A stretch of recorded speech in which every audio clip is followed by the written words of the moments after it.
Welcome to OLevels Economics Unit 1, the nature of the economic problem. Let's start with a question. Do you have everything you would like to have?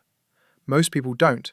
Some individuals lack even the basic necessities required for survival, such as food, clothing, and shelter. And even when those needs are met, we still find ourselves wanting more. Better phones, more holidays, a new laptop, or perhaps a bigger house. Our wants are unlimited. The more we have, the more we seem to want. But we can't have everything we desire, and that's where the economic problem begins. The root of the economic problem lies in the fact that we have limited resources. These include land, labour, machinery, time, all of which are finite. Yet our wants are infinite. This mismatch between unlimited wants and limited resources creates the condition known as scarcity. Scarcity is the reason why choices must be made about what to produce, how to produce it, and for whom. This is the essence of the economic problem, how to allocate scarce resources to meet as many wants as possible. Now, this problem doesn't go away. Even though more goods and services are being produced today than ever before, people still want more than the available resources can provide.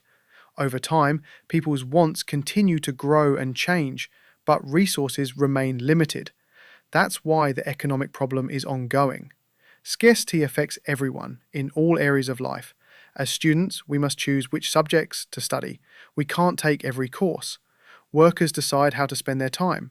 They may work during the day and rest at night, but they can't do both at once. Producers choose what goods to make, maybe rice or wheat, but not both if land is limited. Governments decide how to use public funds. Building a hospital may mean postponing the construction of a school.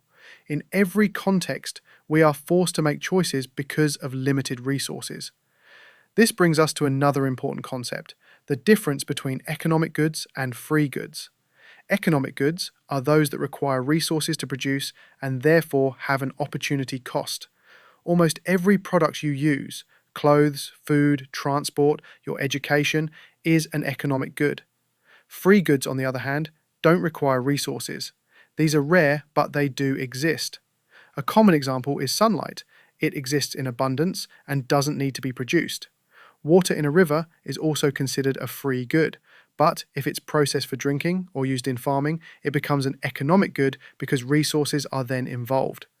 In summary, the economic problem is all about scarcity, the fact that our wants exceed the resources available to satisfy them. This leads to the need for choice and opportunity cost. Economic goods use up resources and have a cost, while free goods do not. Understanding this basic problem is the first step in studying economics. Thanks for watching.